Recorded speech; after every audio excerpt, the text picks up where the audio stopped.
At 6:40 a.m. on a Sunday, a single photograph appeared on a niche gaming Discord server.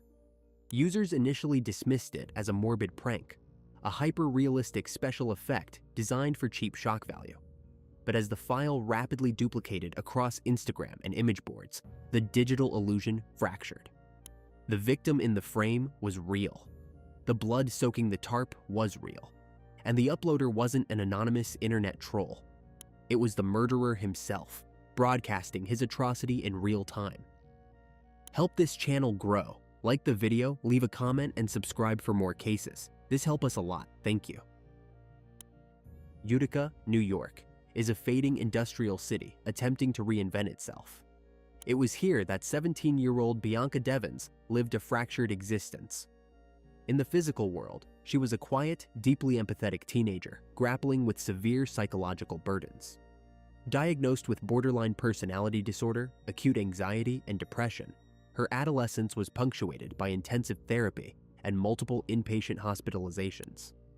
The internal pain was sharp and relentless, yet she actively channeled that trauma into a specific ambition. Having just completed high school, she planned to attend community college in the fall to study psychology, hoping to eventually guide other adolescents through the exact darkness she navigated daily.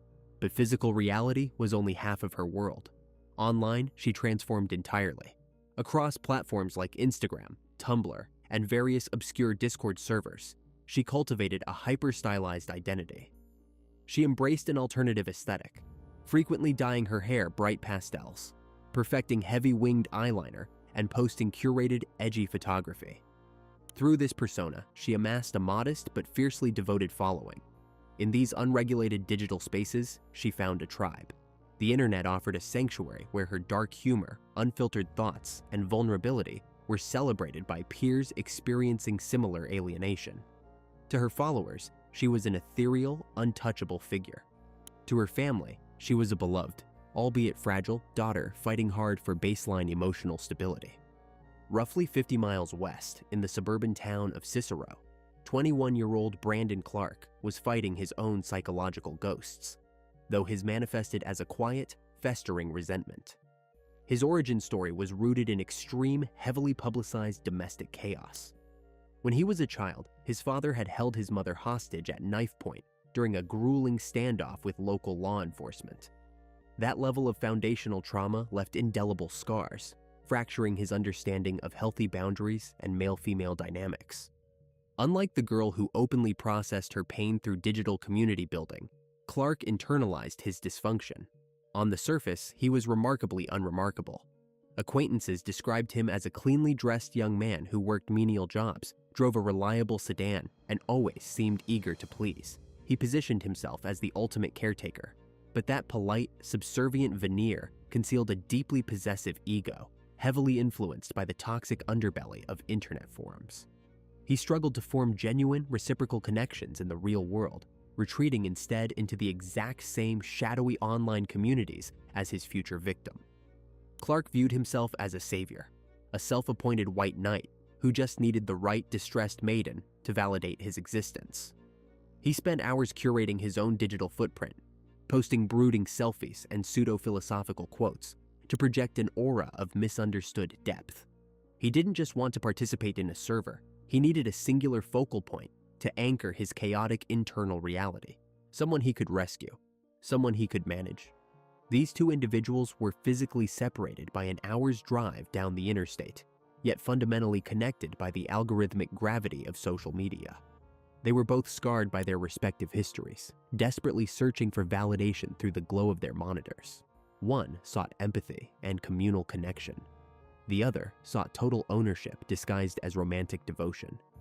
Their digital orbits were rapidly deteriorating, bound to intersect in a space where the treacherous line between harmless internet friendship and lethal physical obsession would completely dissolve. The algorithm functioning beneath Instagram is designed to categorize human desires, quietly funneling users toward accounts that validate their deepest psychological patterns. In April 2019, this code bridged the gap between Utica and Cicero. He found her profile not by accident, but because his digital footprint heavily indexed on the alternative, highly vulnerable aesthetic she projected. He initiated contact through a direct message. It was a calculated entry, not aggressive, not overtly flirtatious. He bypassed the usual noise in a teenage girl's inbox by positioning himself as an empathetic, objective listener. To an adolescent navigating the erratic emotional swings of borderline personality disorder, consistency feels like a lifeline. He provided exactly that. He was always online, his typing indicator pulsing with immediate responses at all hours of the night. He validated her frustrations, listened quietly as she dissected her therapy sessions, and offered the kind of undivided attention that feels intoxicating to an isolated mind. Within weeks, the relationship breached the digital perimeter. The transition to the physical world was heavily managed by him. He willingly drove the 50 miles to her hometown, initiating face-to-face meetups that were strictly framed around her comfort. He rapidly became a fixture in her physical reality. He acted as her personal chauffeur, picking her up for mundane errands, driving her to appointments, and consistently paying for meals. He integrated himself so thoroughly into her routine that her family quickly grew accustomed to his presence. To her mother, the 21-year-old appeared to be a stabilizing force, a polite, softly spoken young man who drove a reliable sedan and kept a watchful eye on her daughter. He assured her family that his intentions were purely protective, but a fundamental miscalculation was quietly rotting the foundation of their dynamic. She was brutally honest about her boundaries. She communicated to him without any ambiguity that she was not seeking a romantic partner. She explicitly stated she lacked the emotional bandwidth for a boyfriend and valued him strictly as a reliable, platonic anchor. He nodded, agreed, and outwardly accepted this designation. Internally, he rejected it entirely. In his psychological framework, the friend zone was merely a temporary waiting room. He operated on a highly transactional theory of human connection, heavily reinforced by the bitter, insular online subcultures he frequented. He believed his time, his mileage, and his financial investments were currency. That by playing the ultimate caretaker, he was slowly purchasing a monopoly on her affection. Every favor was a logged debt. Every car ride was an anchor tying her closer to his reality. As spring bled into summer, his surveillance escalated.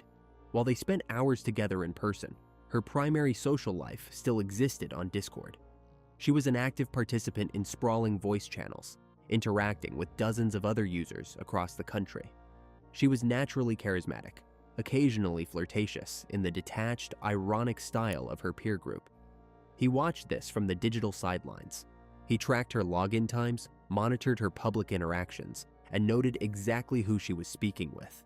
His white knight complex began mutating into something resembling a warden's paranoia. He grew deeply resentful of the attention she freely gave to internet strangers, attention he felt he had exclusively earned through his physical labor. The simmering tension required a catalyst. It arrived in the form of a concert announcement. Nicole Garcia, an artist deeply embedded in her preferred aesthetic, was scheduled to perform in Queens, New York in mid-July. For a 17-year-old in upstate New York, a concert 250 miles away is a logistical impossibility. For the self-appointed caretaker, it was the ultimate opportunity to cement his indispensability. He immediately volunteered to facilitate the trip. He would provide the vehicle, handle the grueling 5-hour drive down the interstate, and secure the tickets. It was a massive undertaking, framed entirely as a selfless act of devotion. But the parameters of the trip shifted drastically just days before departure. She casually informed him that the concert wouldn't just be the two of them. She had been speaking with another male user from one of her Discord servers, someone closer to her own age, and they had arranged to meet up at the venue. The tectonic plates of his ego fractured. The transactional ledger in his mind flashed deeply in the red. He was absorbing the cost, doing the heavy lifting, navigating the traffic and the exhaustion, only to deliver her into the arms of a digital rival. Outwardly, he maintained the facade. He calmly told her it was perfectly fine, that he was simply happy to get her to the show. He packed his sedan, filled the gas tank, and prepared for the journey south. He also packed a large, heavy-duty tarp, a length of rope, and a hunting knife with a meticulously sharpened blade. He placed them in the trunk of his car, right next to the jumper cables and spare tire. silent insurance policies for a transaction he refused to lose. The July heat was oppressive, hanging in the air like a damp wool blanket as the sedan merged onto the interstate. It was Saturday, the 13th, the day of the Nicole Garcia concert.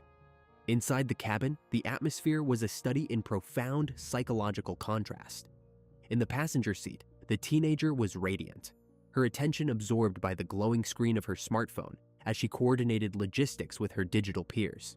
She was stepping out of her isolated, therapeutic routine and into a space where her online aesthetic matched the physical environment. Behind the wheel, the driver was physically present, but psychologically retreating into a dark, rigid tunnel of his own design. He maintained the facade of the benevolent caretaker, adjusting the air conditioning and navigating the grueling 250-mile stretch of asphalt heading south toward the city. But the silence between them was heavy. He gripped the steering wheel, calculating the exact emotional cost of the fuel, the mileage, and the hours he was sacrificing. The hunting knife and the tarp rested in the trunk, vibrating slightly with the hum of the tires over the pavement. They were his contingency plan, the absolute guarantee that if he could not secure her affection, he would retain ultimate control over her fate. By the time they navigated the congested concrete labyrinth of Queens and located the venue, the sun had set, and the sticky urban humidity had taken over. The venue was a sensory overload, throbbing bass lines, erratic strobe lights, and a sea of tightly packed bodies. For her, it was a manifestation of the digital subculture she adored. But for him, the environment was alienating and deeply threatening. The fracture in his ego occurred almost immediately upon their arrival. The young man from the Discord server materialized from the crowd. He was closer to her age, effortlessly fluent in the same internet dialect, and entirely unburdened by the heavy, suffocating expectations that the driver carried. The dynamic shifted instantly. The self-appointed savior was relegated to the periphery, standing rigidly in the shadows, while the two teenagers bonded over the music. He was forced to watch as the girl he considered his exclusive property laughed, danced, and engaged with a rival who had invested none of the physical labor he believed was required to earn her presence. The fatal catalyst was brief, completely devoid of malice, and entirely normal for two teenagers at a summer concert. Amidst the flashing lights and the crush of the crowd, they shared a kiss. It was a fleeting moment of adolescent exploration. She owed no loyalty. She had firmly and repeatedly established that she was single and unavailable for a committed relationship. But to the man watching from the edge of the dance floor, the kiss was a declaration of psychological war. It invalidated every mile he had driven. It erased every favor he had performed. In his rigid, transactional worldview, she had taken his currency and spent it on a stranger.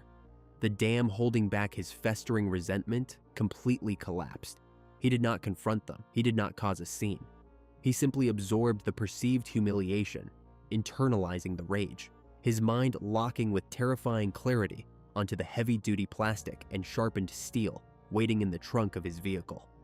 The concert ended in the early hours of Sunday morning. The Discord acquaintance departed, melting back into the city, leaving the two original travelers to begin the long journey north. The drive back was an exercise in agonizing, protracted tension. The clock slipped past 2 a.m., then 3 a.m. Outside, the urban sprawl gave way to the pitch-black void of the upstate highways. The rhythmic thumping of the tires and the hypnotic glare of oncoming headlights amplified the claustrophobia inside the sedan. Exhausted from the adrenaline of the show, she eventually tilted her head against the passenger window and drifted into an uneasy sleep. He drove in absolute silence. The dashboard illuminated his rigid features. He was no longer a chaperone ferrying a friend. He was an executioner transporting a target. He had hours to process the perceived betrayal, hours to let the fury crystallize into a cold, methodical resolution. As the sky began to bleed into a bruised pre-dawn gray, they approached the city limits of Utica. She stirred, the familiar landmarks signaling that she was finally home. But the vehicle did not take the standard route toward her neighborhood. Instead, the sedan veered sharply, tires gripping the asphalt as he guided the car toward the forested, desolate fringes of the city. He turned onto Post Street, a secluded, dead-end road heavily flanked by dense, overgrown woods. It was a place devoid of streetlights, isolated from the early morning traffic, and completely silent. She realized instantly that the geography was wrong. The confusion morphed into acute alarm as the engine cut out, plunging the cabin into a heavy, suffocating stillness. The argument ignited like gasoline. He aggressively confronted her about the concert, his voice low but vibrating with barely contained violence. He demanded accountability for the kiss, interrogating her about the disrespect she had shown him after everything he had sacrificed. She did not cower. Despite the physical disadvantage and the isolation of the dead-end street, she defended her autonomy. She firmly reiterated the boundaries she had set months prior, reminding him that she was not his girlfriend, she was not his property, and she had every right to interact with whoever she chose. Her refusal to submit, her absolute rejection of his fabricated romantic narrative, was the final trigger. The transition from verbal conflict to physical atrocity was instantaneous. He lunged. The confined space of the sedan erupted into frantic, brutal chaos. She fought back desperately, her hands coming up in a frantic attempt to deflect the assault, resulting in severe defensive lacerations. But the physical disparity was insurmountable. He retrieved the hunting knife. The struggle culminated in a single, devastating strike to her neck, a wound so severe it immediately neutralized any possibility of survival. The heavy metallic scent of copper flooded the air-conditioned cabin. The violent thrashing ceased, replaced by the terrifying, profound silence of the surrounding woods. The murder itself was horrific, but what followed elevated the crime from a localized tragedy to a modern psychological nightmare. The adrenaline of the physical struggle quickly dissipated, replaced by a chillingly clinical objective. He did not panic. He did not immediately attempt to flee or conceal the atrocity. Instead, covered in the physical evidence of his violence, he reached for his smartphone. His priority was not self-preservation, it was digital broadcast. He carefully positioned the device, utilizing the dim, muted light of the early morning to frame the interior of the vehicle. He adjusted the angle, ensuring the catastrophic severity of her injuries and the lifeless state of her body were undeniably visible. He snapped the photograph. He then opened the Discord application, navigating directly to the server where her friends, her followers, and the boy from the concert were currently active. He uploaded the image. He attached a brief, venomous caption directly mocking her digital community, apologizing sarcastically that they would have to find a new girl to obsess over. He hit send. With a single tap on a glass screen, he weaponized her murder.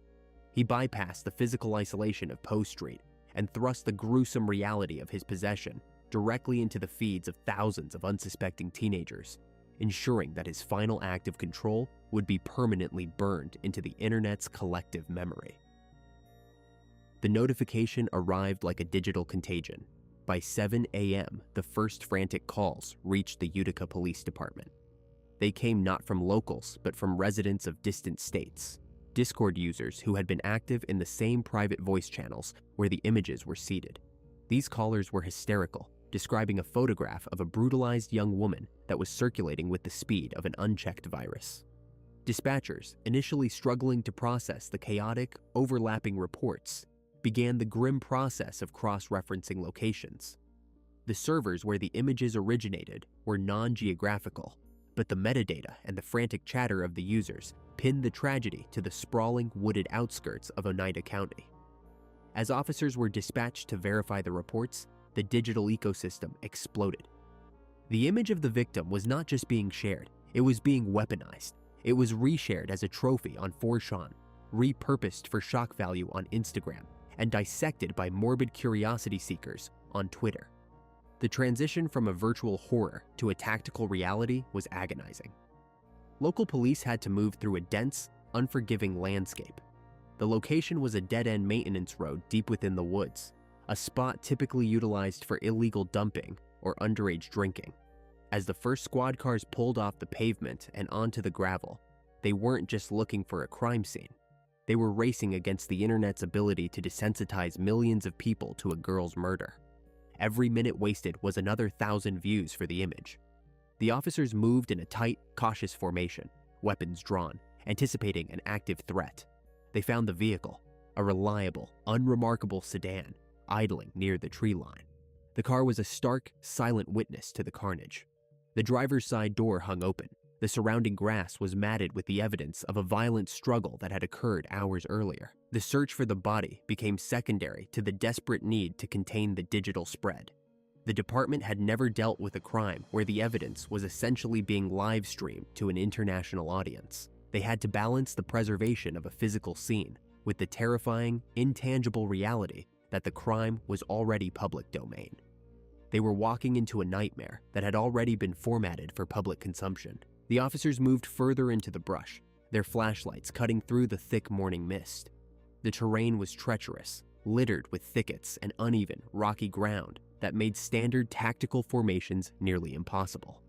They were looking for any sign of movement, any sign of life, but the woods were unnervingly quiet. The silence was absolute, a profound contrast to the cacophony of digital alerts that were currently flooding the phones of every officer on the scene. They located him near a patch of trees about 50 feet from the vehicle. He was not trying to escape. He was not attempting to hide. He was actively attempting to end his own life, a frantic, disorganized sequence of self-inflicted wounds that left him bloodied and trembling in the dirt. He was positioned as if waiting for the authorities to arrive, a final macabre performance for an audience of one. The standoff lasted for several agonizing minutes. Officers barked commands, their voices tight with the adrenaline of the situation. He ignored them, his focus entirely on his own mortality, his movements erratic and desperate. The scene was a grotesque tableau, the perpetrator broken and failing in his suicide attempt, just feet away from the discarded, lifeless form of the teenager he had spent months obsessively stalking. The investigators moved in, securing the perimeter and finally disarming him, though the damage was already absolute.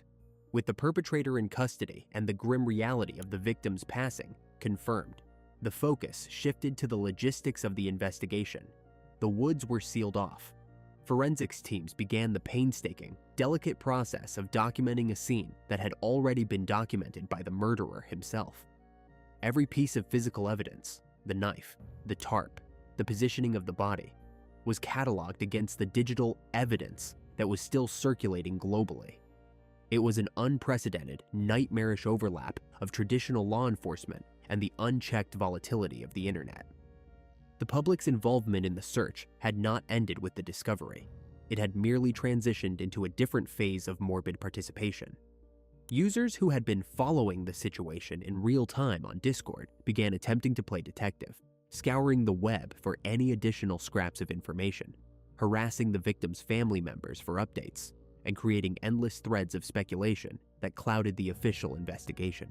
The local police were effectively besieged. They were trying to conduct a professional investigation while being harassed by a digital mob that felt entitled to every shred of information. The search team found additional evidence scattered through the woods, items that the perpetrator had seemingly discarded in a frantic attempt to dissociate from the scene.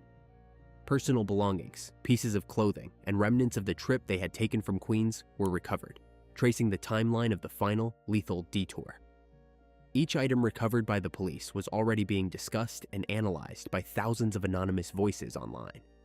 The sense of violation was not limited to the physical assault. The entire incident was a violation of the victim's final moments of privacy. By midday, the news had officially broken, and the local community began to grapple with the scale of what had occurred. It was not just a homicide in a local forest, it was a digital execution. The parents, the friends, and the classmates of the teenager were not just mourning a sudden death. They were dealing with the fact that millions of strangers had seen their loved one in her most vulnerable, final moments. The search for justice had begun, but it was already tainted, forever associated with the viral, voyeuristic nightmare that had accompanied it from the very first notification. The authorities worked with a singular, grueling focus to ensure that the man responsible for this carnage was held accountable, and that the digital trail he left behind was used not just to prove his guilt, but to dismantle the twisted, entitled logic that had driven him to the woods that night. The sharp, metallic scent of copper hung heavy in the stagnant summer air as the standoff abruptly concluded. Paramedics rushed the tree line, loading the bleeding suspect onto a gurney. His self-inflicted neck wound was severe, requiring immediate transport to a nearby trauma center, leaving the physical crime scene to the detectives. Under the harsh, sterile glare of halogen work lights set up by the forensics unit, the true scope of the premeditation began to surface. The narrative of a spontaneous crime of passion dissolved the moment investigators opened the trunk of the idling sedan. Tucked beneath standard emergency supplies lay a heavy-duty green tarp, coils of industrial paracord, and empty packaging for the survival knife currently resting in the blood-soaked grass. This equipment had traveled 250 miles down the interstate and back, silent passengers waiting for their cue. But the most damning piece of physical evidence was found on the asphalt itself. Detectives noticed fresh, neon-colored spray paint scrawled across the dead-end turnaround. The suspect had painted a theatrical, self-pitying message on the ground, essentially signing his work. He had brought the aerosol cans with him. He had orchestrated the lighting, the location, and the props before the fatal strike was even delivered. While the physical processing of the site was methodical and absolute, the digital investigation was a catastrophic, unprecedented nightmare. Back at the precinct, the investigative infrastructure was collapsing under an avalanche of internet interference. Typically, law enforcement begs for public assistance in homicide cases. Here, they were drowning in a toxic flood of it. The department's switchboards were paralyzed by thousands of incoming calls from across the country. Trolls from anonymous image boards flooded the lines, claiming responsibility for the murder or fabricating elaborate narratives about a coordinated cult ritual. These digital red herrings drained massive investigative resources. Cybercrime units were forced to track frantic tips regarding an alleged third accomplice visible in the background of the uploaded photograph. Detectives wasted precious high-adrenaline hours subpoenaing internet service providers and tracing IP addresses, only to breach a basement halfway across the continent to find a teenager who had doctored the image in Photoshop for online clout. The police were hunting phantoms. They were forced to navigate a labyrinth of disinformation, fully aware that the actual killer was currently sedated under police guard in a hospital room across town. The friction between local law enforcement and Silicon Valley tech giants escalated into a bitter, high-stakes battle. The physical homicide was solved, but the digital assault was ongoing. The lead detective assigned a dedicated task force strictly to handle social media containment. They drafted emergency warrants to Discord and Instagram, demanding the immediate suspension of the perpetrators' profiles and the erasure of the horrific imagery. But bureaucratic legal channels could not outpace algorithmic virality. By the time a corporate moderator on the West Coast approved the deletion, the image had been replicated by tens of thousands of burner accounts. Malicious users were actively exploiting auto-tagging systems, burying the gruesome photograph under trending benign hashtags to ambush unsuspecting viewers. The investigative team realized with a sinking dread that they were fighting a hydra. Every time they scrubbed one server, 3 more emerged. They were no longer just detectives. They had become unwilling content moderators in a psychological war zone. Once stabilized from emergency surgery, the suspect awoke in his hospital bed. His vocal cords were heavily damaged, but he was lucid. Detectives positioned themselves at the foot of the bed to conduct the initial interrogation. He communicated through raspy, strained whispers and hastily scribbled notes on a medical clipboard. He attempted to sell them the narrative of a heartbroken, marginalized romantic, claiming the violence was a blind, uncontrollable reaction to the perceived betrayal at the concert. The seasoned investigators remained entirely impassive. They did not argue, nor did they raise their voices. They simply laid out the inventory from his vehicle. They listed the tarp, the paracord, the freshly sprayed graffiti. They presented the timestamp data from his own digital footprint, outlining how methodically he had positioned his phone to capture the aftermath before alerting his online audience. The medical examiner's preliminary report arrived shortly after, obliterating any remaining illusions of a chaotic scuffle. The autopsy confirmed that the fatal strike required immense, calculated force and precise targeting. Furthermore, digital forensics had successfully extracted the search history from his seized electronics. In the weeks leading up to the concert, he had quietly queried the exact anatomical vulnerabilities of the human neck. He had meticulously researched the most isolated, unlit maintenance roads within a 10-mile radius of the victim's home. He was cornered by his own data. The facade of the overwhelmed caretaker crumbled, exposing a cold, methodical predator who had viewed his victim not as a human being, but as a captive audience for his final gruesome broadcast. The legal machinery ground forward with unusual speed, driven entirely by the insurmountable weight of the defendant's own documentation. Facing an ironclad indictment for second-degree murder, the defense had virtually no leverage. Early the following year, the perpetrator entered a guilty plea, claiming a desire to spare the victim's family the agonizing theater of a public trial. It was a fleeting illusion of accountability. Months later, he abruptly petitioned the court to withdraw his plea, citing inadequate legal representation. The maneuver was recognized by the prosecution not as a genuine quest for justice, but as a final, desperate flex of control, a calculated attempt to drag the devastated family back into the spotlight. The presiding judge firmly rejected the delay tactics. In March 2021, the sentence was handed down: 25 years to life in a state penitentiary. The legal chapter was definitively closed. Yet for the grieving parents, the courtroom victory offered hollow comfort.